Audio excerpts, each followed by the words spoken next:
स्वामिनी मैं राधे को दास जन्म जन्म मोह दीजियो श्री वृंदावन वास। राधा तू बड़भागिनी कौन तपस्या की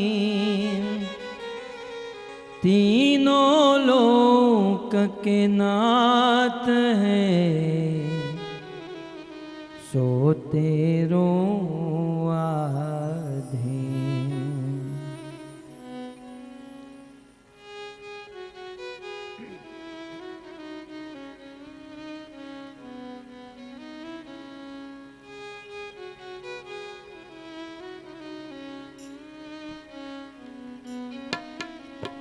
जय राधा माधव कुंज बिहारी जय राधा माधव कुंज बिहारी जय राधा माधव कुंज बिहारी जय राधा माधव कुंज बिहारी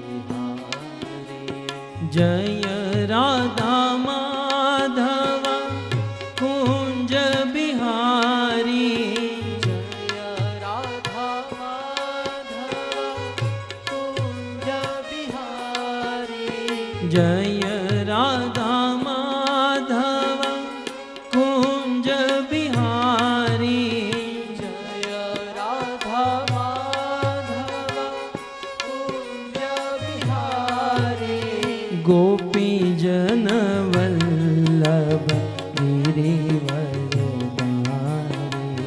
गोपी जन वल्लभ गिरिवरधारी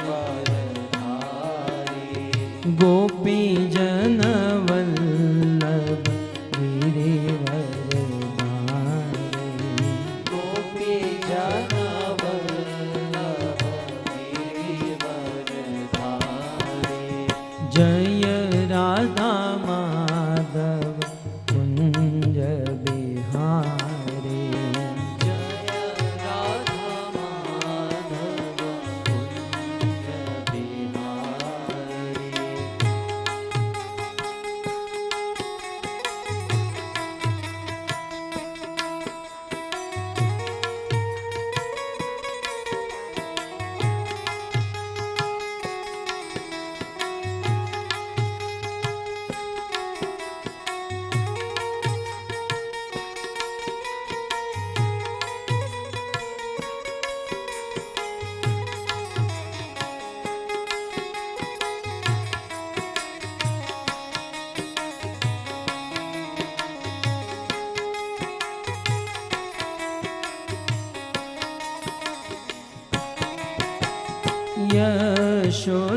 यशोदानंदन व्रज जन रंजन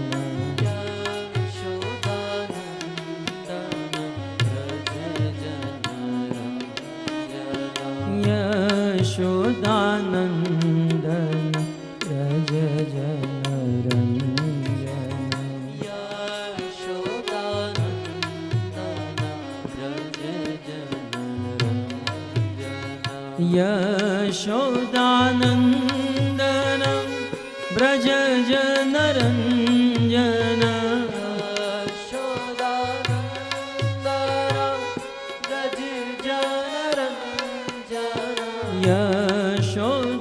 यशोदानंदन व्रज जन रंजन यशोदानंदन व्रज जन रंजन यमुना तीर वनचारी यमुना तीर वनचारी यमुना तीर वनचारी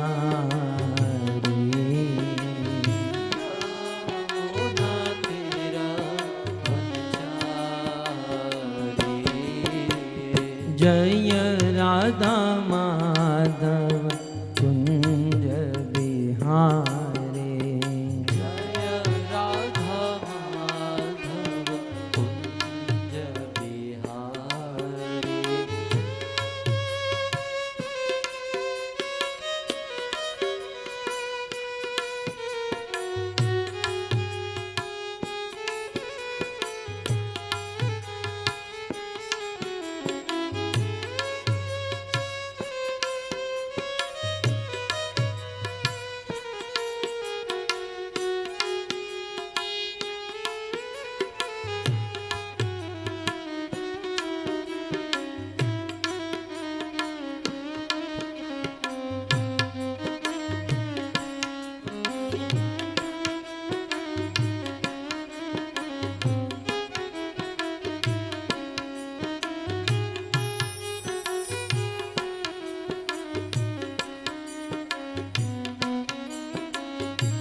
जय राधा माधव कुंज बिहारी। जय राधा माधव कुंज बिहारी। जय राधा माधव कुंज बिहारी। जय राधा माधव कुंज बिहारी। जय राधा माधव कुंज बिहारी।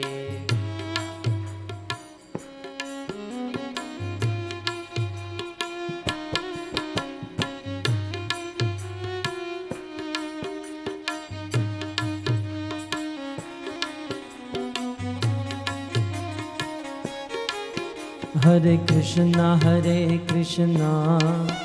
कृष्ण कृष्ण हरे हरे, हरे राम राम राम हरे हरे। हरे कृष्णा कृष्ण कृष्ण हरे हरे, हरे राम राम राम हरे हरे। हरे कृष्णा कृष्ण कृष्ण हरे हरे, हरे राम राम राम हरे हरे। हरे कृष्णा कृष्ण कृष्ण हरे हरे, हरे राम राम राम हरे हरे। हरे कृष्णा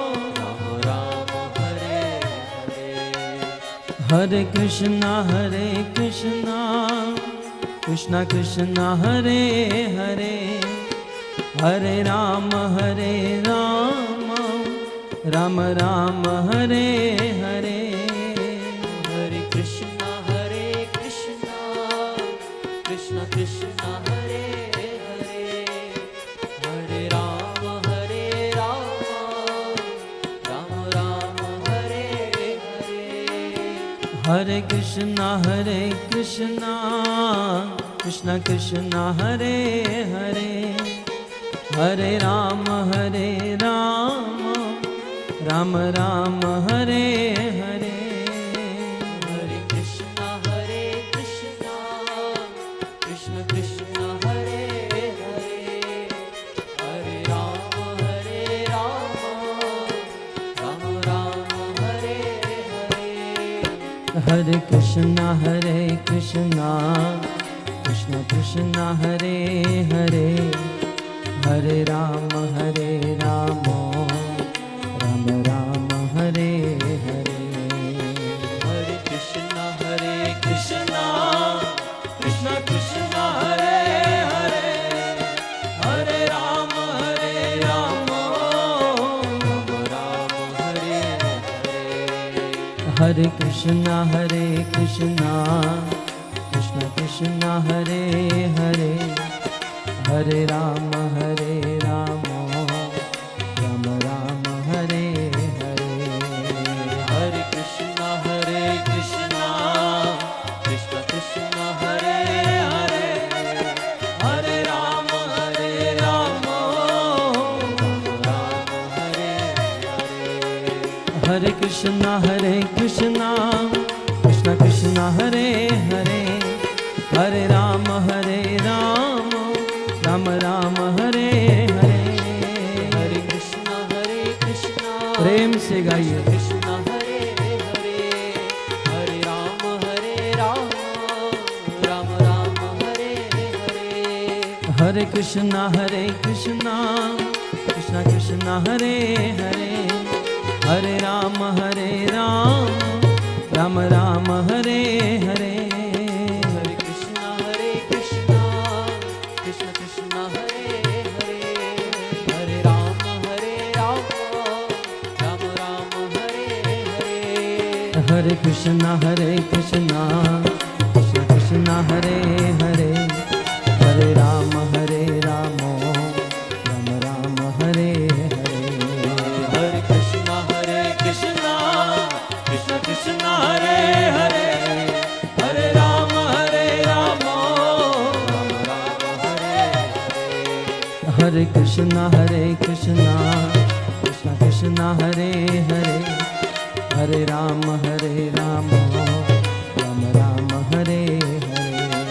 हरे कृष्णा कृष्णा कृष्णा हरे हरे, हरे राम राम हरे हरे। बोलो हरे कृष्णा कृष्णा कृष्णा हरे हरे, हरे राम राम हरे हरे। हरे कृष्णा प्रेम से गाइए। कृष्णा कृष्णा हरे हरे, हरे राम राम हरे हरे। बोलो हरे कृष्णा कृष्णा कृष्णा हरे हरे, हरे राम राम हरे हरे। हरे कृष्णा कृष्णा कृष्णा हरे हरे, हरे राम राम हरे हरे। हाँ, हरे कृष्णा कृष्णा हरे हरे, हरे राम राम हरे हरे। हरे कृष्णा कृष्णा कृष्णा हरे हरे, हरे राम राम हरे हरे। हरे कृष्णा कृष्णा हरे हरे, हरे राम राम हरे हरे। हरे कृष्णा कृष्णा हरे हरे, हरे राम राम हरे हरे। बोलो हरे कृष्णा कृष्णा हरे हरे, हरे राम राम हरे हरे। हरे कृष्णा प्रेम से गाइए। कृष्णा कृष्णा हरे हरे, हरे राम राम हरे हरे। नाम महादन है अपनो,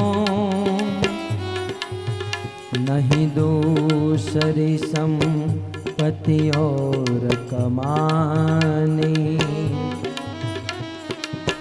नाम महादन है अपनो,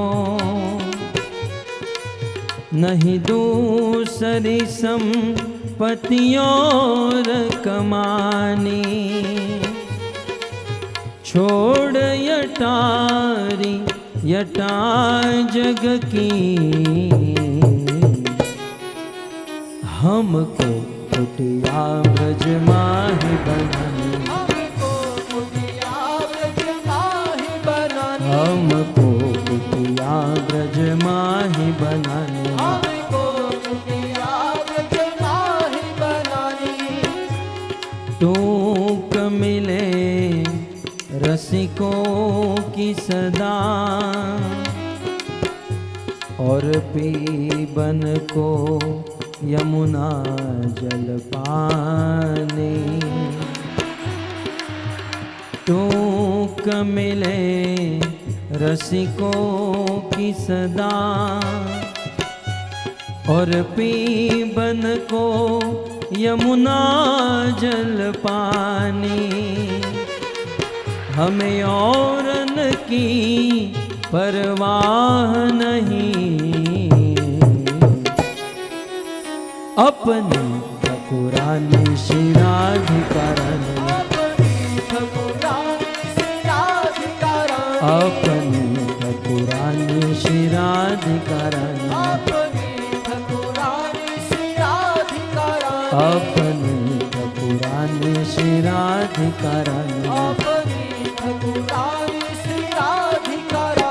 हो राधा दामोदर, राधा दामोदर, राधा दामोदर राधा दामोदर, राधा दामोदर, राधा दामोदर राधे। राधा दामोदर, राधा दामोदर, राधा दामोदर राधे। राधा दामोदर, राधा दामोदर, राधा दामोदर राधे। जगन्नाथ जगन्नाथ बलदेव जय सुभद्रा, जगन्नाथ जय जगन्नाथ, बलदेवा जय सुभद्रा। जय जगन्नाथ जगन्नाथ बलदेव जय सुभद्रा।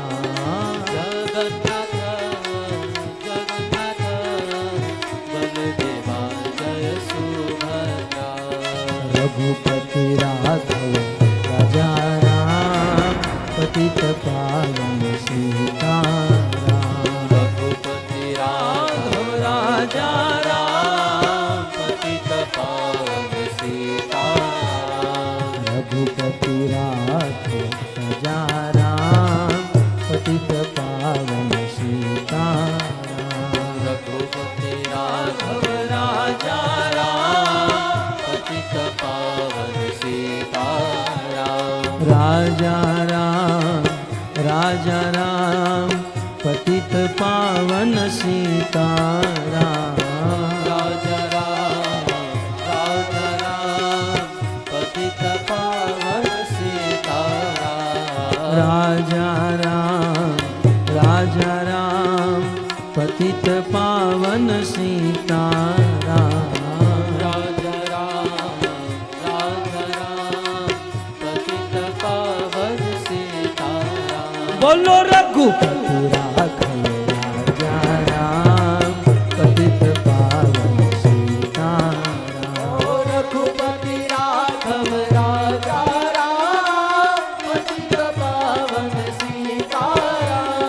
गौर निताय जय गौर निताय, गौर निताय जय गौर निताय। गौरानिताय जय गौरानिताय, जय श्री गौर निताय, जय गौरानिताय।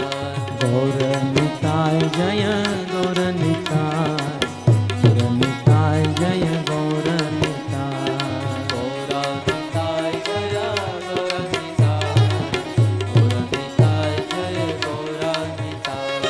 प्रभुपद प्रभुपद प्रभुपद शिल प्रभुपद, प्रभुपद प्रभुपद प्रभुपद शिल प्रभुपद। जय प्रभुपद प्रभुपद प्रभुपद शिल प्रभुपद।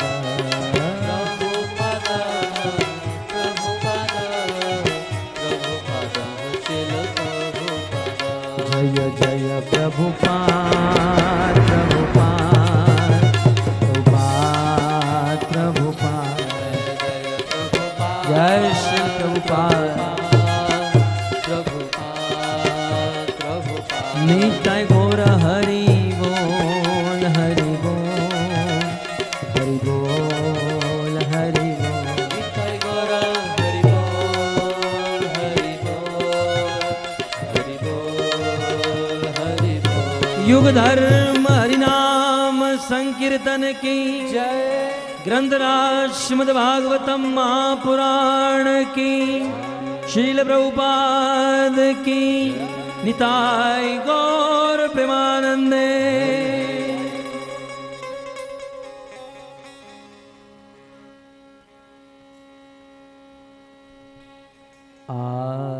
आराध्यो भगवान ब्रजेश तनय तद्धाम वृंदावन रम्या काचिदुपासना ब्रजबधो वर्गेणया कल्पिता श्रीमद्भागवतं प्रमाणममलं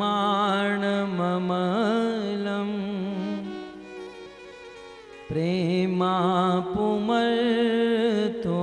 महान् श्रीचैतन्यमहाप्रभो मतमिदं तत्रादरो नः पर श्रीचैतन्यमहाप्रभो मतमिदं तत्रादरो नः पर। वंशी विभूषितकरा नवनीरदाभा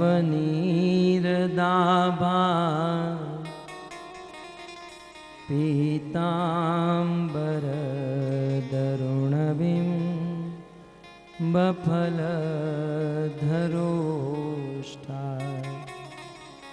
पूर्णेन्दुसुन्दरमुखा अरविन्दनेत्रा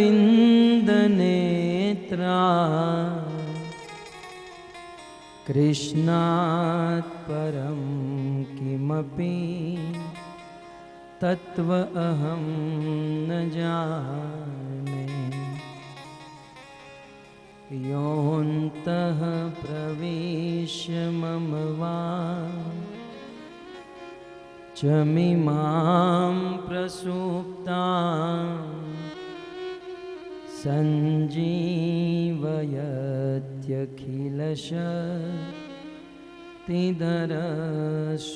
सञ्जीवयत्यखिलशक्तिधरस्वधाम्ना अन्यांश्च हस्तचरण श्रवणत्वगादी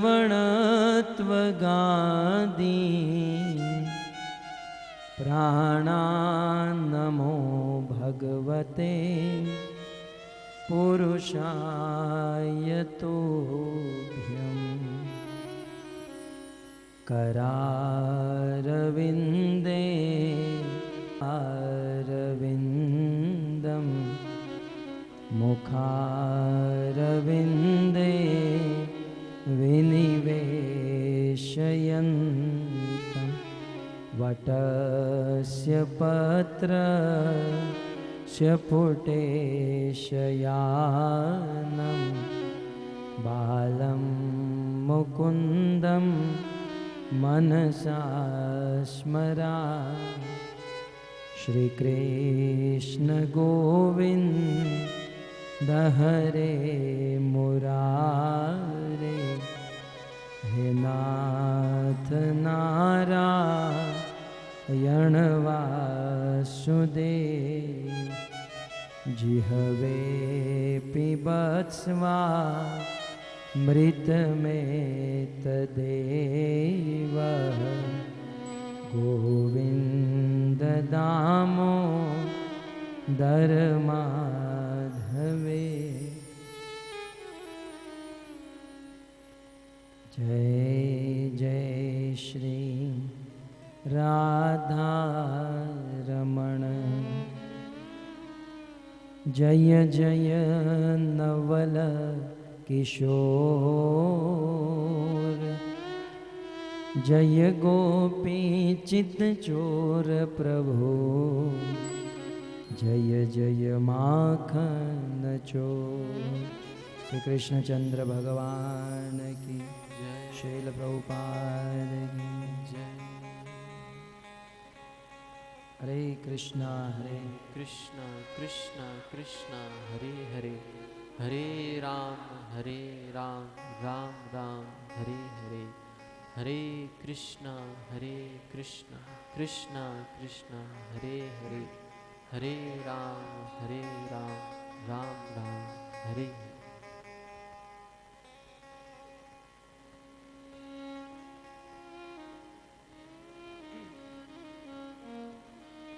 आप सब भक्तों का श्रीमद् भागवत कथा के चतुर्थ दिवस में हार्दिक स्वागत करते हैं।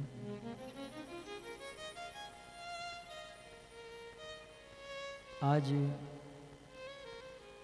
परम पवित्र दिन है। भगवान श्री कृष्ण को प्रसन्न करने वाली, कृष्ण को अत्यंत प्रिय एकादशी तिथि है। एकादशी समस्त व्रतों का राजा है। अन्य अन्य व्रत रहने से देवी देवता संतुष्ट हो सकते हैं, परंतु एकादशी व्रत का पालन करने से अखिल ब्रह्मांड नायक भगवान कृष्ण प्रसन्न हो जाते हैं। ये एकादशी हरि को प्रसन्न करने वाली तिथि है और इसलिए हमारे शास्त्रों में एकादशी को हरिवात्सर कहा जाता है। हरि का बहुत बड़ा उत्सव है ये। इसलिए ठाकुर भक्ति विनोद कहते हैं, माधव तिथि भक्ति जननी जतने पालन करी।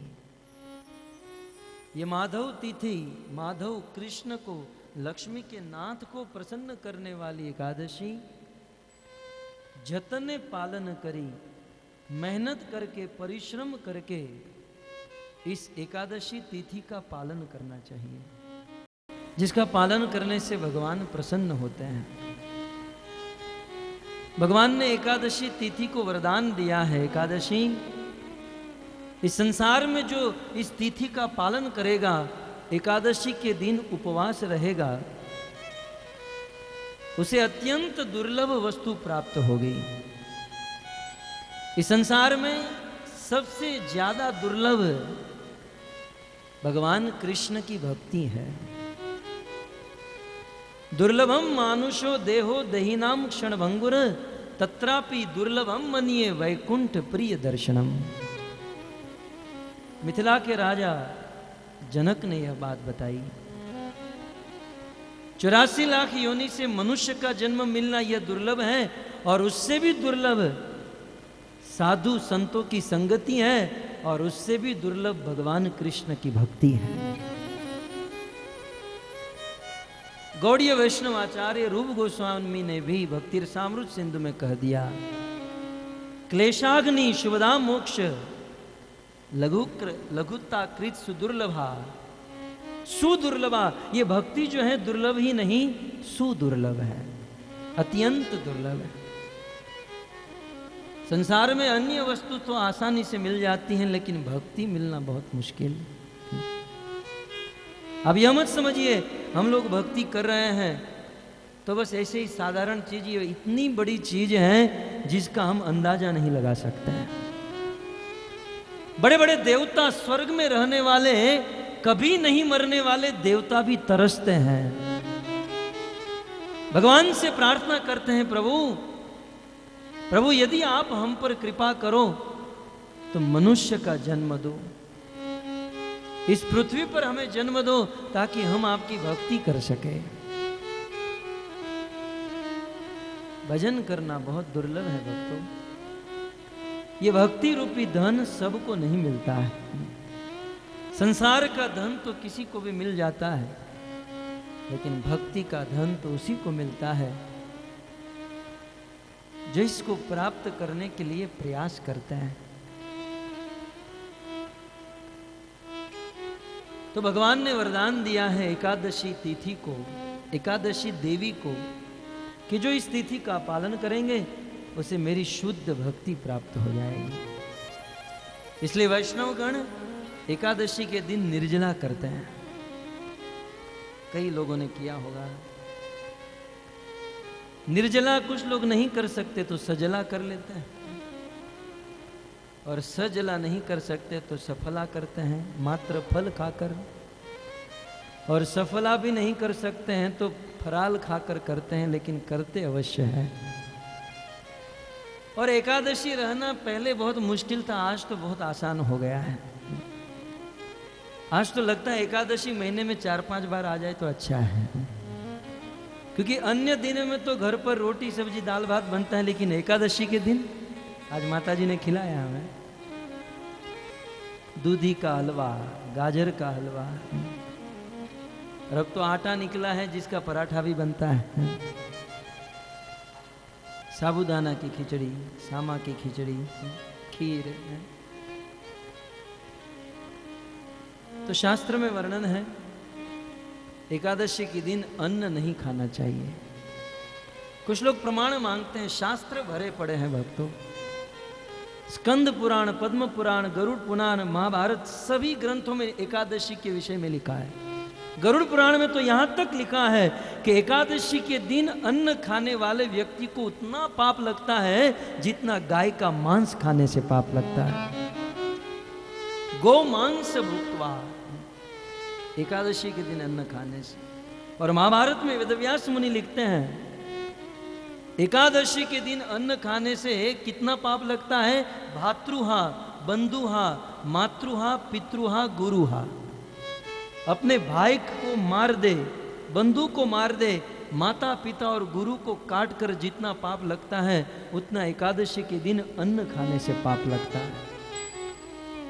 पद्म पुराण में वर्णन है, क्योंकि एकादशी के दिन भगवान विष्णु ने मूर नाम के असुर को अन्न में स्थान दिया है, इसलिए एकादशी के दिन अन्न नहीं खाना चाहिए। साक्षात भगवान इस बात का जिक्र करते हैं चैतन्य चरितामृत आदि लीला में। जब चैतन्य महाप्रभु छोटे थे तो एक दिन सुबह उठकर अपनी माता शची से कहते हैं, एक दिन महाप्रभु करीला प्रणाम, माता मोरे देह एक दान। चैतन्य महाप्रभु अपने माता के चरणों में प्रणाम करते हैं, कहते हैं माता जी आप मुझे एक दान दीजिए। बोले बेटा क्या दान चाहिए? एकादशी ते अन्न ना खाइब, एकादशी के दिन अन्न में नहीं खाना चाहिए। तो अन्न न खाए और एकादशी तिथि का पालन करें। इतिहास में अनेकों भक्तों का वर्णन है एकादशी प्राप्त रहने से कितना पुण्य मिलता है। भागवत के 9वें स्कंद में अम्बरीश महाराज की कथा है। अन्य पुराणों में भी वर्णन है। सूर्य वंश में एक राजा हुए जिसका नाम था रुक्मांगद। राजा रुक्मांगद के राज्य में बहुत सुंदर बगीचा था। ये रुक्मांगद अयोध्या के राजा थे और राजा रुक्मांगद के राज्य के बगीचे में जो फूल थे उसकी सुगंध स्वर्ग तक पहुंच गई थी। स्वर्ग में भी बगीचे हैं लेकिन उनकी सुगंध पृथ्वी पर नहीं आती। राजा रुक्मांगद के राज्य के बगीचे के फूल की सुगंध स्वर्ग तक पहुंच गई। स्वर्ग की अप्सराएं उर्वशी, रंभा इत्यादि ये समस्त अप्सराएं आकाश में विचरण करने के लिए निकली। बहुत सुंदर सुगंध आने लगी और उस सुगंध को ढूंढते ढूंढते पृथ्वी लोक पर पहुंच गई। रात्रि का समय था। ये अप्सराएं दिन को बाहर नहीं निकली, रात्रि को निकली, क्योंकि मनुष्य का कोई भरोसा नहीं। ये मनुष्य किसी को नहीं छोड़ते हैं। रात्रि के समय रुक्मांगद के राज्य में आई, उस बगीचे में विचरण किया। बहुत सुंदर फूल, और उस फूलों को तोड़कर सारी अप्सराएं लेकर स्वर्ग में चली गई। दूसरे दिन आई, फूलों को तोड़कर चली गई। बार बार प्रतिदिन अप्सराएं आने लगी, फूल तोड़कर जाने लगी। राजा माली को बुलाकर कहे, क्या हमारे बगीचे में फूल होते ही नहीं है? माली ने कहा, राजन, रात को तो कली खुल जाती हैं और सोचता हूँ सुबह उतार लूंगा फूल को, लेकिन सुबह जाकर देखता हूँ तो फूल होते ही नहीं है। राजा बड़े धर्मात्मा थे, सोचा कि ये देव का विधान है, कोई देवता आता होगा उस फूल को लेने के लिए। अब एक दिन की बात, एज यूजुअल ये सारी अप्सराएं उस राज्य में आई, बगीचे में आई और विचरण कर रही थी। फूल को तोड़कर जब वापस जा रही थी तो उस समय सभी अप्सराओं में जो श्रेष्ठ अप्सरा है उर्वशी, उनकी साड़ी का पल्लू एक बैंगन के पौधे के कांटे में फंस गया। बैंगन के पौधे का कांटा जो था उनकी साड़ी में लगा, थोड़ा उनका पांव में लग गया। बैंगन को शास्त्र में अपवित्र माना गया है। स्कंद पुराण में लिखा है, कृष्ण की शुद्ध भक्ति प्राप्त करने वाला व्यक्ति बैंगन नहीं खाता है। यदि कृष्ण की प्राप्ति करना चाहते हैं तो कहते हैं वह व्यक्ति शराब नहीं पीता है, मांस नहीं खाता है और बैंगन नहीं खाता है। ऐसा लिखा है स्कंद पुराण में। बैंगन अपवित्र है। अब बैंगन को काट कर खाकर पेट में जाकर कितना पाप लगेगा तो दूर की बात है। बैंगन का कांटा लग गया उर्वशी के पांव में, पुण्यहीन हो गई और उसी पृथ्वी के ऊपर फंस गई। बैंगन का कांटा लगने से यदि पुण्यहीन हो जाए तो खाने से एक तो जीवन में पुण्य है नहीं, और ऊपर से बैंगन खाएंगे तो अकाउंट माइनस में चला जाएगा। तो अन्य अप्सराएं तो चली गई, लेकिन उर्वशी फंस गई और क्रंदन करने लगी, रोने लगी। सुबह हुआ, राजा रुक्मांगद कसरत करने के लिए, जॉगिंग करने के लिए बगीचे में गए होंगे। उर्वशी ने देखा कि ये मनुष्य का कोई भरोसा नहीं। भले मैं इतनी सुंदर अप्सरा हूं और ये मनुष्य मुझे देखकर मोहित हो जाएंगे, मेरा भोग करेंगे, पर बात भी सत्य है, मनुष्य से कोटि कोटि गुना श्रेष्ठ देवता है। देवताओं से कोटि गुना श्रेष्ठ देवियां है, देवियों से कोटि गुना श्रेष्ठ अप्सरा है, और अप्सराओं में भी सबसे श्रेष्ठ देवी उर्वशी है। अब उर्वशी की सुंदरता के सामने मनुष्य की सुंदरता क्या है? कीड़े मकोड़े जैसे लगते हैं। जैसे हमारे घर पर चींटियां होती हैं ना, तो चींटियों के समाज में भी मिस चींटी, मिस यूनिवर्स चींटी होता होगा ना, मिस्टर मकोड़ा, मिस चींटी, उनके समाज में भी। लेकिन मनुष्य की दृष्टि से उनकी कोई सुंदरता नहीं है। ऐसे देवताओं की दृष्टि से मनुष्य की कोई सुंदरता नहीं है। उर्वशी के हृदय में दुख हुआ, वे कांप रही थी। परंतु राजा रुक्मांगद तो धर्मात्मा राजा थे, उनको भय था कि ये मेरा भोग भोगेंगे। लेकिन जैसे राजा रुक्मांगद उर्वशी के पास आए, सबसे पहले उनके मुख से संबोधन निकला, माते। अद्भुत बात है भक्तों, भक्ति का यही प्रभाव है। कोई व्यक्ति कितनी हूं तपस्या करे, कितना हूं यज्ञ करे, लेकिन जब तक भक्ति भजन नहीं करता है तब तक उसका हृदय शुद्ध नहीं हो सकता है। इतिहास खोलकर देख लीजिए, रावण ने कितने यज्ञ किए थे और यज्ञ करते हुए अपने 10 मस्तक उस हवन कुंड में डाल दिया, लेकिन फिर भी रावण का हृदय शुद्ध नहीं हुआ। हिरण्याकश्यप ने बहुत बड़ी तपस्या की, लेकिन वह तपस्या के द्वारा उनका हृदय शुद्ध नहीं हुआ। शौबरी ऋषि यमुना के जल के भीतर जाकर 60,000 वर्ष तक तपस्या किए, लेकिन फिर भी उनका हृदय शुद्ध नहीं हुआ। मानधाता की 50 कन्या के साथ विवाह किया। लेकिन कल का इतिहास, हरिदास ठाकुर भगवान के नाम का जाप करते थे, भक्ति करते थे, और साक्षात माया देवी वेश्या उनके पास आई उनका पतन करने के लिए। हरिदास ठाकुर का पतन नहीं हुआ, वो वेश्या ही भक्त बन गई है। भक्ति का प्रभाव है, भजन करने से हृदय शुद्ध हो जाता है। नारद मुनि को ले लीजिए, एक बार नारद मुनि आकाश से विचरण कर रहे थे और रास्ते में उर्वशी मिल गई। ब्रह्मचारी को देखकर, नारद मुनि के तेज को देखकर उर्वशी ने कहा कि नारद जी मेरे साथ विवाह करो। नारद जी ने कहा कि मैं कोई विवाह नहीं करना चाहता हूं, मैं जानता हूं कि इस शरीर में किसी भी प्रकार का भोग नहीं है, कोई सुंदरता नहीं है।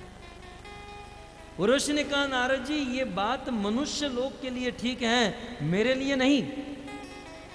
मैं तो वास्तव में सुंदर हूं, और यदि विश्वास नहीं तो उसी समय उर्वशी ने अपने हाथ में एक चक्कू उठाई और यहाँ पेट से मांस का लोथड़ा काट दिया और अंदर से दिखाया कि देखो मेरे शरीर के अंदर चंदन, कस्तूरी इत्यादि सुंदर चीज है। जब इस प्रकार से उर्वशी ने अपनी सुंदरता दिखाई, तब नारद जी ने कहा कि माते, यदि मुझे पहले पता होता कि आपका शरीर इतना सुंदर है तो मैं आपके गर्भ से जन्म लेता। यह है भक्ति का प्रभाव। जो भजन करते हैं उनका मन अपने वश में होता है। भजन करने वाला पूर्ण रूप से अपने कंट्रोल में होता है। यहां पर राजा रुक्मांगद उर्वशी को संबोधन दिए, माते आप क्रंदन क्यों कर रही हो? उर्वशी ने कहा मैं अप्सरा हूं, ये बैंगन के पौधे का कांटा लग गया, इसलिए मेरा पुण्य क्षीण हो गया और मैं यहां पर फंस गई। बोले मैं कुछ कर सकता हूं?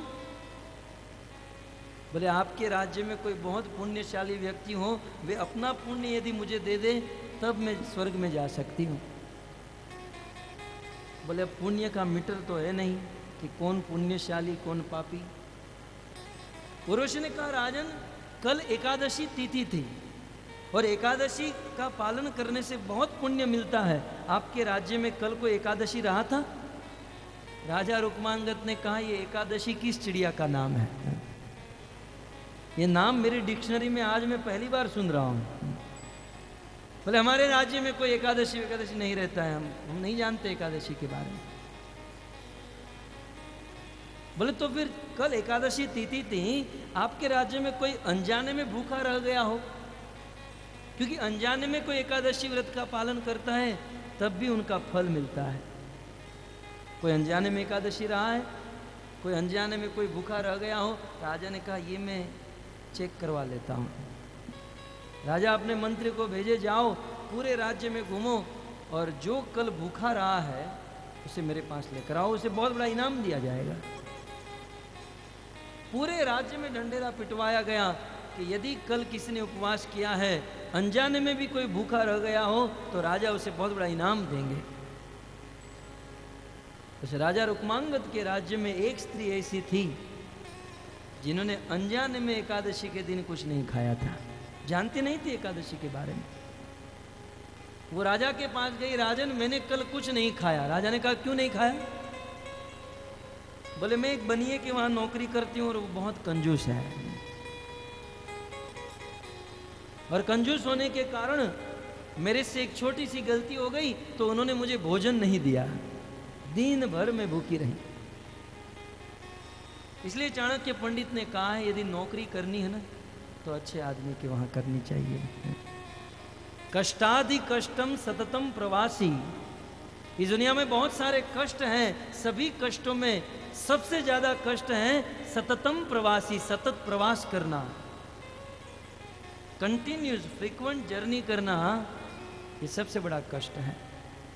ततोधि कष्टम परगेहवासी, और उससे भी बड़ा कष्ट है दूसरे के घर में रहना। ततोधि कष्टम कृपणस्य सेवा, और उससे भी ज्यादा कष्ट है किसी लोभी की सेवा करना। और ततोधि कष्टम धनहीन सेवा, और उससे भी ज्यादा कष्ट है किसी फक्कड़ है, किसी दरिद्र के वहां नौकरी करना। दुख के अलावा कुछ नहीं मिलेगा। तो ऐसे आदमी के वहां नौकरी करती थी, कुछ गलती हो गई और दिन भर भोजन नहीं मिला, और भोजन नहीं करने के कारण रात को नींद भी नहीं आई, जागरण भी हो गया। राजा ने कहा इनाम तो बाद में दूंगा, लेकिन तुम मेरे साथ चलो। राजा उस स्त्री को उर्वशी के पास लेकर आए जहां पर वो फंसी हुई थी। उर्वशी ने कहा तुमने कल कुछ नहीं खाया? बोले नहीं खाया, कल एकादशी थी, अनजाने में भी तुमने नहीं खाया तो तुम्हें बहुत बड़ा पुण्य प्राप्त हो चुका है। अब एक काम करो, हाथ में जल ले लो और कल एकादशी व्रत करने का फल जो तुम्हें मिला है वो मुझे अर्पण कर दो। उस स्त्री ने हाथ में जल लेकर कहा कि कल मैंने अनजाने में उपवास किया था, एकादशी तिथि थी, यदि मुझे कोई पुण्य मिला हो तो वह पुण्य उर्वशी को मिल जाए। इतना कहते ही उर्वशी के शरीर से प्रकाश पुंज प्रकट हुआ और हजारों के सामने देखते देखते स्वर्ग में चली गई। सोचना केवल इतना है कि एकादशी कोई और रहा था, और वो भी अनजाने में एकादशी रहा था। अनजाने में किसी और के द्वारा एकादशी रहने से वह फल दिया गया। उर्वशी इतनी पुण्यवंत बन गई कि वह स्वर्ग में चली गई। यदि कोई जानकर स्वयं और कृष्ण प्रेम के लिए एकादशी पालन करता है तो वैकुंठ में क्यों नहीं जा सकता है? अवश्य जा सकता है। तो ऐसी दिव्य पवित्र एकादशी आज तिथि है, और एकादशी के दिन उपवास करने का विधान है। और उपवास का अर्थ होता है उप माने निकट, नजदीक, वास माने बैठना। ज्यादा से ज्यादा भगवान के पास, भक्त के पास, भगवत कथा के पास बैठना चाहिए एकादशी के दिन। तो यह आज के दिन की महिमा है। और उससे भी बड़ी महिमा है, आज चैतन्य महाप्रभु के परम पार्षद गोविंद घोष का तिरुभाव दिन है। श्रील प्रभुपाद जी चैतन्य चरितामृत में लिखते हैं, Govind Ghosh N intimate associate of Lord Chaitanya. He was known for his sweet kirtan at the annual Jagannath festival. ये गोविंद घोष जो है चैतन्य महाप्रभु के अंतरंग पार्षद थे, और ये बहुत सुंदर, स्वीट माने बहुत सुंदर कीर्तन करते थे। और जब भी गोविंद घोष कीर्तन करते थे चैतन्य महाप्रभु नाचे बिना नहीं रह पाते थे। गौर गणोदेश दीपिका में वर्णन है कि यह गोविंद घोष द्वापर युग में भगवान श्री कृष्ण की सखी थे, और उनका नाम था कलावती। ये कलावती मंजरी थे, और कलावती मंजरी एक्सपर्ट थी गाने में, संगीत के साथ गाने में ये एक्सपर्ट थी। और भगवान की जो विशाखा सखी थी वह अनेकों भजन और पद की रचना करती थी। तो विशाखा सखी के द्वारा पद की रचना होती थी और कलावती सखी उसे गाती थी, और इससे भगवान कृष्ण बड़ा आनंद लिया करते थे। वही कलावती मंजरी कलयुग में गोविंद घोष के रूप में प्रकट हुए, और गोविंद घोष का कीर्तन चैतन्य महाप्रभु को बड़ा पसंद था। इसलिए चैतन्य महाप्रभु सदैव गोविंद घोष को अपने साथ रखते थे। एक बार चैतन्य महाप्रभु जगन्नाथपुरी से वृंदावन जा रहे थे, तो यह गोविंद घोष को अपने साथ में ले लिया, क्योंकि कीर्तन जो करना था, भगवान के धाम में जाते समय कीर्तन होना चाहिए। तो गोविंद घोष के द्वारा कीर्तन करते हुए महाप्रभु अनेकों गांवों से गुजर कर जा रहे थे, एक दिन की बात, महाप्रभु भोजन करने के लिए बैठे और भोजन के बाद चैतन्य महाप्रभु की एक आदत थी, वे भोजन के बाद हरड़े खाया करते थे। तो महाप्रभु ने गोविंद घोष साथ में ही थे, कहा कि गोविंद घोष जरा मेरे लिए हरड़े लेकर आओ। गोविंद घोष दुकान में गए और हरड़े लेकर आए, महाप्रभु को दिए, महाप्रभु खा लिए। दूसरे दिन दोपहर को महाप्रभु ने भोजन किया, भोजन के बाद गोविंद घोष को कहा, गोविंद घोष जरा हरड़े लेकर आओ। दुकान में गए, लेकर आए, खा लिए। तो 2-3 दिन इस प्रकार महाप्रभु ने भेजा, दुकान में जाते थे और लेकर आते थे, महाप्रभु खाते थे। एक दिन भोजन के बाद महाप्रभु ने कहा, गोविंद घोष हरड़े लेकर आओ। गोविंद घोष ने कहा, मुझे क्या पता आप हरड़े के शौकीन हैं। जेब में से डिब्बा निकाला, लीजिए महाप्रभु।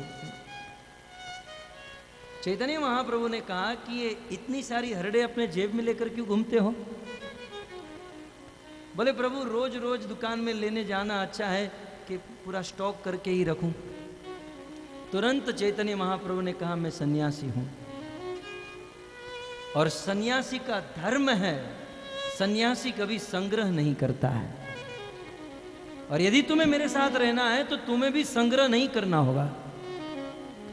तुम्हें संग्रह करने की आदत है, इसलिए गोविंद घोष तुम मेरे साथ नहीं रह सकते हो। संग्रह करने का स्वभाव सन्यासी का नहीं, गृहस्थ का है। और भक्तों, ये सत्य बात है, गृहस्थ को भी उतना ही संग्रह करना चाहिए जितनी आवश्यकता है।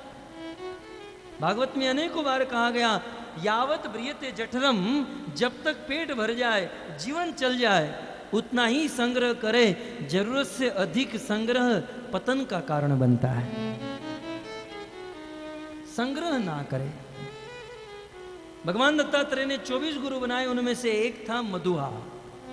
मधुआ माने शहद, हनी, मध उतारने वाला। मधुमक्खी को अपना गुरु बनाया। मधुमक्खी जानते ना, भगवान ने मधुमक्खी को एक बहुत बड़ा गुण दिया है। बगीचे में जो फूल होते हैं, उस फूल के सुगंध को, फूल के रस को खींच लेती हैं मधुमक्खी, लेकिन फूल को डिस्टर्ब नहीं करती हैं। और फूल में से उस रस को लेकर मधुमक्खी सोचती है कि अभी नहीं पीऊंगी, इस मध का मैं स्टॉक करूंगी, और जब बहुत सारा मध हो जाएगा तब जीवन में फिर आराम से बैठकर उसे खाएंगे, पिएंगे, मौज करेंगे। ऐसी ही आदत कुछ गृहस्थों की होती है। रात दिन गधे बैल की तरह मेहनत करते हैं, संग्रह करते हैं यह सोचकर कि आगे चलकर फिर आराम से ऐश करेंगे। तो मधुमक्खी रात दिन बगीचे में जा जाकर उस रस को लेकर एक स्थान पर एकत्रित करती है। और जब एक दिन बहुत सारा मध एकत्रित हो जाता है, तब मधुआ आता है, आग लगाता है, और उस आग में सारी मधुमक्खी मर जाती हैं और वह मध धरा का धरा रह जाता है, मधुमक्खी उठ जाती हैं। यही हालत हम लोगों की है। रात दिन मेहनत करते हैं, परिश्रम करते हैं, संग्रह करते हैं, संग्रह करते हैं, और संग्रह की हुई वस्तु यहीं पर रह जाती है, हम उड़ जाते हैं। मरने के बाद यदि हमारे पुत्र अच्छे तो अच्छा है, यदि संतान बिगड़ी हुई निकल गई और हमारी कमाई हुई संपत्ति को गलत स्थान पर लगा दिया, तो कुछ पुण्य के फल स्वरूप स्वर्ग में गए हैं, लेकिन उस पुत्र की संपत्ति के गलत जगह पर इस्तेमाल करने के कारण वह पितृ नरक में चले जाएंगे। फिर भी कुछ लोग संग्रह करने के पीछे पड़े रहते हैं, रात दिन मेहनत करते हैं धन कमाने के लिए। और हो सकता है कि हम जरूरत से ज्यादा धन कमा भी ले, लेकिन भक्तों उतना ही भोगत सकते हैं जितना भाग्य में लिखा है। चाहे कितना ही धन आपके पास हो, लेकिन भाग्य से ज्यादा आप भोगत नहीं सकते हैं। देखते ना, कुछ लोग बहुत मेहनत करके बहुत धन एकत्रित कर लेते हैं, लेकिन भोगत नहीं पाते हैं। कभी कभी ऐसे लोग हमें अपने घर पर बुलाते हैं, 56 भोग खिलाते हैं, प्रभु जी ये खाइए, ये खाइए, ये खाइए, और खुद कोने में बैठे बैठे चना और मूंग खाते रहता है। कहते हैं प्रभु जी आप भी लीजिए, बोले नहीं मुझे तो डायबिटीज है। क्या काम का है धन? ब्लड प्रेशर है, डायबिटीज है, धन है, सब कुछ है, लेकिन भोगत नहीं पाता है। इसलिए संग्रह नहीं करना चाहिए। केवल हिंदू धर्मों में नहीं, हमने कुरान में पढ़ा था, मोहम्मद पैगंबर ने भी कहा है, अल्लाह की प्राप्ति करने वाले को संग्रह नहीं करना चाहिए। संग्रह करने से बहुत बड़ी आपत्ति आ जाती है। आप ये मत समझिए जब हमें धन मिलता है तो धन अपने साथ 15 दोष को साथ में लेकर आता है। भगवान कृष्ण ने उद्धव जी को भागवत में यह वर्णन किया कि जब हमारे पास 1 रुपया आया तो वह रुपया अकेला नहीं आया, 15 दोष को साथ में लेकर आया। वो झगड़ा कराएगा, क्लेश कराएगा, हृदय में कामना उत्पन्न कराएगा, अनेकों प्रकार के पाप में फंसा देगा। इसलिए इस सिद्धांत को समझना चाहिए और जीवन का अधिक समय भगवान के भजन में लगाना चाहिए। कुछ लोग कहते हैं अरे आपका बहुत बड़ा भाग्य है, आपका नसीब बहुत अच्छा है कि आपके भाग्य में भक्ति लिखी है, हमारे भाग्य में तो भक्ति लिखी नहीं है। ऐसा बोलने वाला आदमी या तो मूर्ख है या तो आलसी है, क्योंकि ये भक्ति जो है कोई भाग्य की बात नहीं है। इस संसार में धन संपत्ति पुत्र परिजन मान सम्मान ये सब कुछ भाग्य से मिलता है, लेकिन भक्ति प्रयास करने से मिलती है। जितना प्रयास करोगे उतनी भक्ति मिलेगी, अधिक प्रयास करोगे तो अधिक भक्ति। और अन्य चीज मात्र कर्म से और नसीब से मिलती है। तो चैतन्य महाप्रभु ने कहा संग्रह नहीं करना चाहिए। गोविंद घोष, तुम्हें संग्रह करने का स्वभाव है, तुम यहाँ से वापस चले जाओ, कोई अच्छी लड़की देकर विवाह करो, गृहस्थ जीवन बिताओ। चैतन्य महाप्रभु के कहने पर गोविंद घोष वापस चले गए और वापस जाकर अग्रद्वीप, बंगाल में नवद्वीप में एक अग्रद्वीप है, उस द्वीप में जाकर रहने लगे। उन्होंने विवाह किया। एक दिन की बात, नदी में स्नान कर रहे थे, पीछे से एक पत्थर आया, उसे टकराया। श्याम वर्ण का पत्थर था, उसे लेकर घर पर आए और रात को भगवान ने स्वप्न दिया कि चैतन्य महाप्रभु तुम्हारे पास आएंगे और उनका विग्रह बना कर देंगे। दूसरे दिन सुबह ही चैतन्य महाप्रभु गोविंद घोष के घर पर आए और उस पत्थर का बहुत सुंदर विग्रह बनाया और उस विग्रह का नाम रखा गया गोपीनाथ। महाप्रभु ने कहा, गोविंद घोष तुम गृहस्थ हो और गृहस्थ के ऊपर भगवान की पूजा सेवा करने का भार होता है। तुम इस गोपीनाथ जी की पूजा करो, सेवा करो। गोविंद घोष उस दिन से गोपीनाथ कृष्ण का बहुत सुंदर विग्रह, उनकी सेवा करने लगे। जिस दिन से गोपीनाथ घर पर आए हैं, उनकी पत्नी थी, कुछ समय के बाद उनका एक पुत्र भी हुआ। एक दिन उनके पत्नी की मृत्यु हो गई। कुछ दिनों के बाद गोविंद घोष के पुत्र की भी मृत्यु हो गई। गोविंद घोष के हृदय में बहुत बड़ा सदमा पहुंचा, पत्नी भी चली गई, पुत्र भी चला गया। गोविंद घोष ने ठाकुर जी की पूजा सेवा बंद कर दी, गोपीनाथ जी की सेवा करना बंद कर दिए। भगवान गोपीनाथ श्री कृष्ण रात को गोविंद घोष के स्वप्न में आए, बोले पत्नी मर गई, बेटा मर गया, मेरा क्या दोष है, तुमने मेरी सेवा करना क्यों बंद कर दिया? बोले मैं क्यों सेवा करूं, आपने मेरी पत्नी को भी ले लिया, बेटे को भी ले लिया। गोपीनाथ जी ने बहुत सुंदर बात कही, गोविंद घोष, किसी आदमी के 2 पुत्र होते हैं और उनमें से एक पुत्र यदि मर जाए तो क्या वह आदमी अपने दूसरे पुत्र की सेवा करना छोड़ देता है? तुम्हारा एक पुत्र मर चुका है, लेकिन मैं तो जिंदा हूं ना, मैं भी तुम्हारा बेटा हूं। गोविंद घोष ने कहा कि वो जो मेरा पुत्र मर गया वो बड़ा होकर मेरी सेवा करने वाला था, तुम क्या मेरी सेवा करोगे? गोविंद घोष ने कहा, भगवान ने कहा मेरी भक्ति करके तो देखो, क्या नहीं करूंगा। भगवान ने वादा किया कि जो तुम्हारा बेटा मर चुका है उससे भी अच्छी सेवा करूंगा।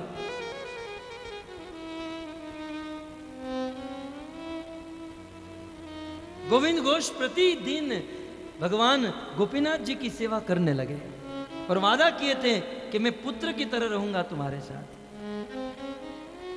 एक दिन गोविंद घोष बाहर गए थे और इनके घर पर अतिथि आए, बहुत बड़े साधु संत महात्मा गण आए। और अतिथि यदि भूखे पेट वापस जाए तो बहुत बड़ा अपराध हो जाए, धर्म नष्ट हो जाए। तो जब ये साधु संत घर पर आए तो गोपीनाथ जी जो थे वो पुत्र का रूप प्रकट कर लिए और सभी साधुओं का स्वागत किए। साधुओं को बिठाया, लेकिन उनके लिए कुछ दूध बनाना था, भोजन बनाना था।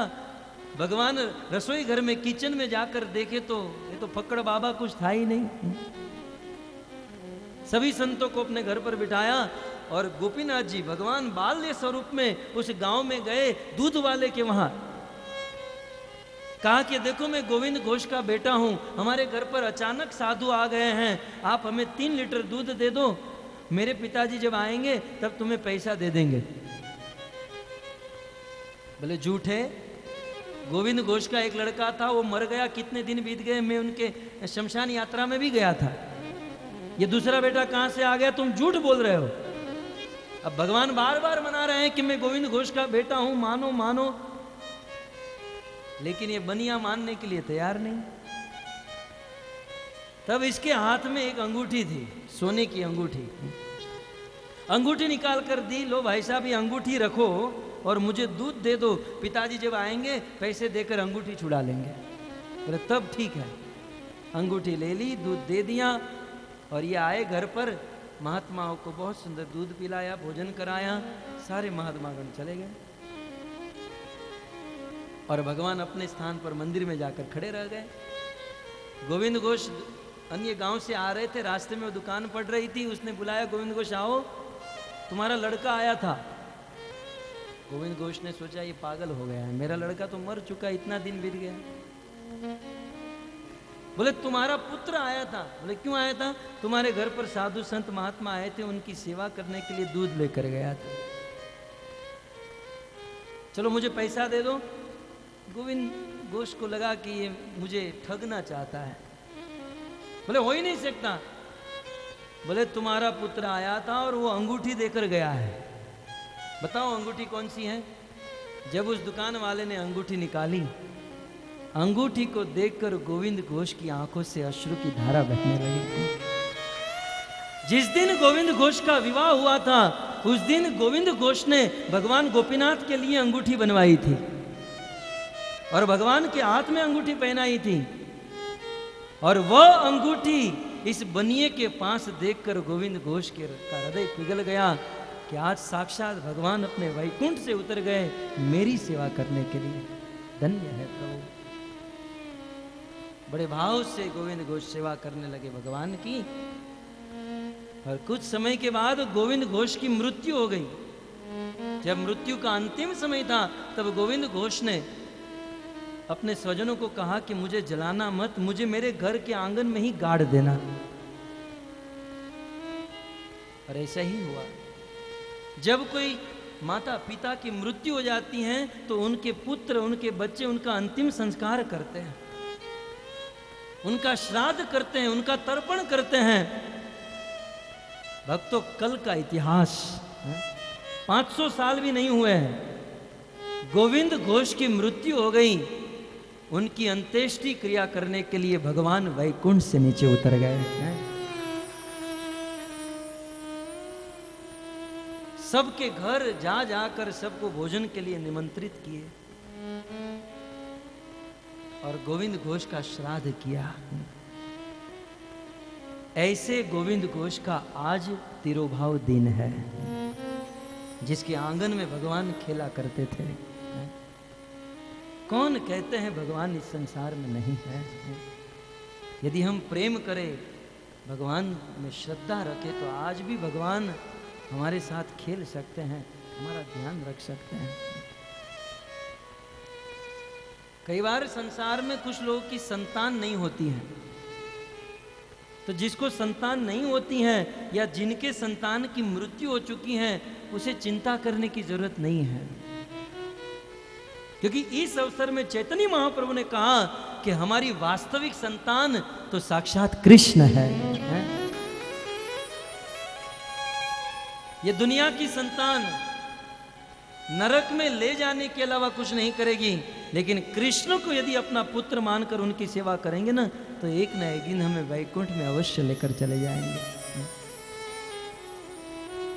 इसलिए भगवान चाहते हैं कि संसार के लोग, ये जीव मुझे अपना पुत्र माने। भगवान कोई पत्थर की मूर्ति नहीं, भगवान संवेदनशील व्यक्ति है। वो चाहते हैं कि संसार का जीव मुझसे प्रेम करे, किसी भी भाव में, चाहे पुत्र के भाव में प्रेम करे, चाहे सखा के भाव में प्रेम करे, चाहे प्रिया प्रियतम के भाव में प्रेम करे, भगवान की इच्छा है। और इसीलिए भगवान इस पृथ्वी पर आते हैं, अनेकों प्रकार की लीला करते हैं, और इस लीला के द्वारा ये प्रस्तुत करते हैं कि आप मुझे प्रेम कीजिए। यदि पुत्र मानेंगे, यशोदा, नंद यशोदा की तरह मुझे अपना पुत्र मानिए, बलराम आदि सखाओं की तरह मुझे सखा मानिए, या राधा गोपियों की तरह मुझे अपना प्रियतम मानिए। इन लीलाओं से भगवान यही प्रस्तुत करना चाहते हैं। तो बहुत सुंदर बाल्य लीला यहाँ पर चल रही है। मैंने तो आज के दिन की महिमा बताई, एकादशी और गोविंद घोष का तिरुभाव। मन में लोभ हो रहा था, क्योंकि हम उस स्थान पर गए हैं जहाँ पर गोविंद घोष की समाधि है, जहाँ पर आज भी भगवान आते हैं श्राद्ध करने के लिए, आज भी आते हैं भगवान। और सोचा शायद यदि आज मैं आपको नहीं बताऊंगा तो कौन बताएगा, क्योंकि ये बहुत गुह्य गूढ़ लीला है, लगभग कहीं लिखा नहीं, वर्णन नहीं किया गया है। तो गत सत्र में भगवान श्री कृष्ण ने एक बहुत सुंदर लीला की, और वे थे पूतना उद्धार लीला। मात्र 6 दिन के बालक हैं कृष्ण, और उस 6 दिन की आयु में कृष्ण ने कल पूतना को मार डाला, पूतना का वध कर दिया। सत्य कहें तो भगवान ने पूतना को मारा नहीं, पूतना को तार दिया। क्योंकि भक्तों, भगवान का नाम है हरि, और हरि के हाथों से यदि कोई मरता भी है तो वो मरता नहीं, वो वैकुंठ को चला जाता है। कई बार कुछ लोग ऐसा भगवान के ऊपर उंगली उठाते हैं, कहते हैं अर्जुन युद्ध करना नहीं चाहता था, कृष्ण ने जबरदस्ती अर्जुन से युद्ध करवाया और सबको मरवा दिया। ऐसा नहीं है भक्तों, कृष्ण की इच्छा थी सबका उद्धार हो। और महाभारत के उस युद्ध में, कुरुक्षेत्र की भूमि में ऐसी व्यवस्था थी कि जो जो सैनिक, जो जो योद्धा मरा, कृष्ण को देखकर उन्होंने अपने प्राण को त्यागा। और भगवत गीता में कहा है, अंत काले च मामेव स्मरण युक्त्वा कलेवरम। हे अर्जुन, अंत समय में यदि कोई मेरा स्मरण करता है तो मरने के बाद तुरंत मेरे वैकुंठ को प्राप्त करता है। उस कुरुक्षेत्र की भूमि में जितने भी लोग मरे, सब लोग भगवान के धाम को प्राप्त हुए। ये भगवान का बहुत बड़ा योग था, प्लान था। तो कृष्ण ने पूतना को मारा नहीं, कृष्ण ने पूतना को तार दिया। क्योंकि भक्तों, पूतना जो थी अपनी दुष्टता की चरम सीमा दिखाने के लिए आ रही थी। एक बालक को मारना बहुत बड़ी कायरता है, और उसमें भी स्तन पे विष लगाकर मां का रूप लेकर जाना और किसी बालक को मारना, ये तो क्रूरता है। कहते हैं आज तक लोगों ने क्रूरता की, दुष्टता दिखाई, लेकिन इतनी दुष्टता नहीं दिखाई। पूतना अपनी दुष्टता की सीमा पार कर रही थी, तो उस समय भगवान ने भी सोचा कि पूतना अपने दुष्टता की सीमा पार कर रही है, तो मैं भी आज अपनी कृपा की सीमा को पार कर जाऊंगा। मैं भी दिखा दूंगा कि पूतना यदि दुष्ट है तो मैं भी करुणा का सागर हूं। इस लीला में भगवान की सबसे श्रेष्ठ कृपा और दया का वर्णन हुआ है। और भक्तों, इसी लीला को सुनकर श्री सुखदेव गोस्वामी, जो ब्रह्मवादी थे, ब्रह्म समाधि में लीन हो चुके थे, इसी लीला को सुनकर सुखदेव गोस्वामी की ब्रह्म समाधि टूट गई। मचल गए सुखदेव गोस्वामी। और इसी लीला को याद करके ब्रज वृंदावन में विदुर जी और उद्धव जी इसी लीला को याद करके अपने आंखों से अश्रु बहाते हुए रोने लगे। अहो बकीयम स्तनकालकूटम जिंगासयापा यदपि यसाय लेभे गतिम दात्री उचितां ततोऽयं कम्बा दयालुं शरणं ब्रजे। उद्धव जी के मुख से निकल गया, अहो ओह कैसी विडंबना है। अहो बकीयम स्तनकाल कूटम, ये बकी, बकासुर की बहन बकी, ये पूतना अपने स्तन पर कालकुट नाम का विष लगाकर आई थी कृष्ण को जान से मारने के लिए। जिंगासया, कृष्ण का वध करने के लिए आई थी। लेकिन ऐसी पूतना को भी कृष्ण ने मारा नहीं। लेभे गतिम धात्री, कृष्ण ने पूतना को तार दिया। कृष्ण ने पूतना को अपने वैकुंठ में भेज दिया और उस वैकुंठ में भी कृष्ण ने पूतना को अपनी मां बना लिया।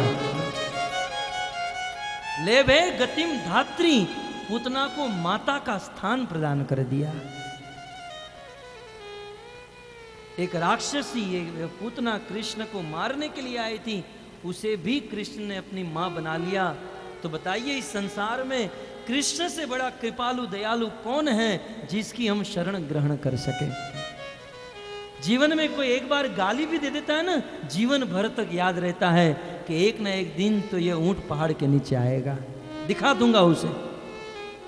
एक गाली दे देता है तो आदमी के दिमाग में खटक जाता है, ये तो मारने के लिए आई थी। और फिर भी भगवान ने उनको अपनी मां बना लिया, उद्धार किया। पूतना का देह बहुत लंबा चौड़ा था।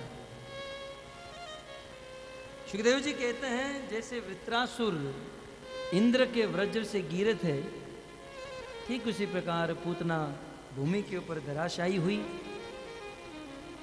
ब्रजवासी गण आए, चिंता करने लगे अब इसका क्या किया जाए।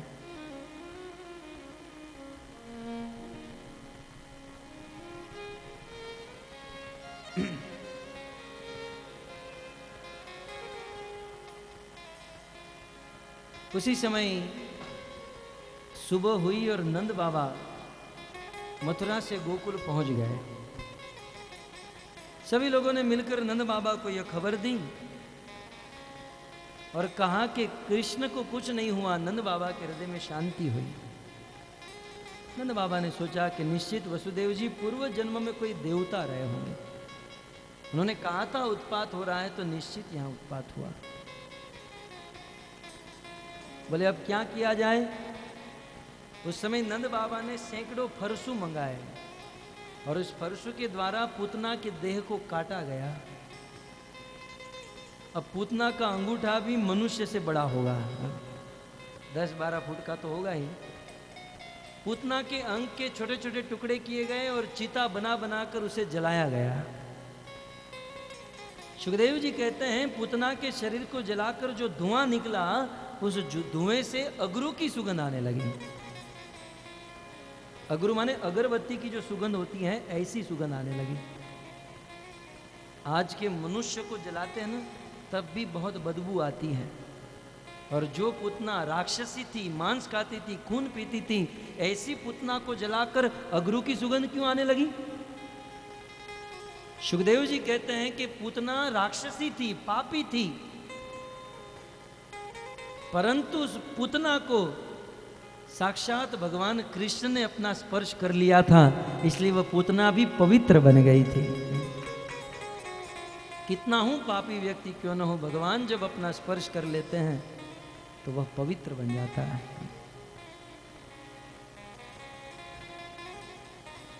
पर भक्तों, सुखदेव गोस्वामी कहते हैं कि यह पूतना राक्षसी थी, अपने स्तन पर विष लगाकर आई थी और कृष्ण को वो विष दिया और कृष्ण ने वो विष पी लिया। पूतना ने विष दिया और कृष्ण ने वो विष पिया और पूतना के ऊपर कृपा करके अपनी मां बना लिया। जब विष देने से भगवान इतनी कृपा करते हैं तो भाव से, प्रेम से यदि भगवान को भोग चढ़ाया जाए तो क्यों भगवान हमारे ऊपर कृपा नहीं करेंगे। विष देने वाली को इतनी उच्च गति प्रदान कर दी तो ब्रज में रहने वाली गाय का दूध कृष्ण पीते थे, यशोदा का दूध पीते थे, उनका कहना ही क्या है। इसलिए भगवान श्री कृष्ण का भजन करना चाहिए जो परम कृपालु है। और अंत में कहते हैं य एतत् पुतना मोक्षम कृष्ण अभरकम अद्भुतम।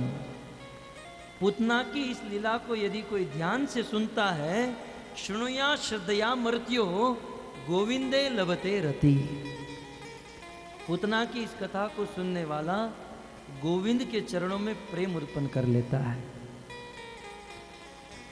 तो संक्षिप्त में पुतना की कथा सुनाई गई।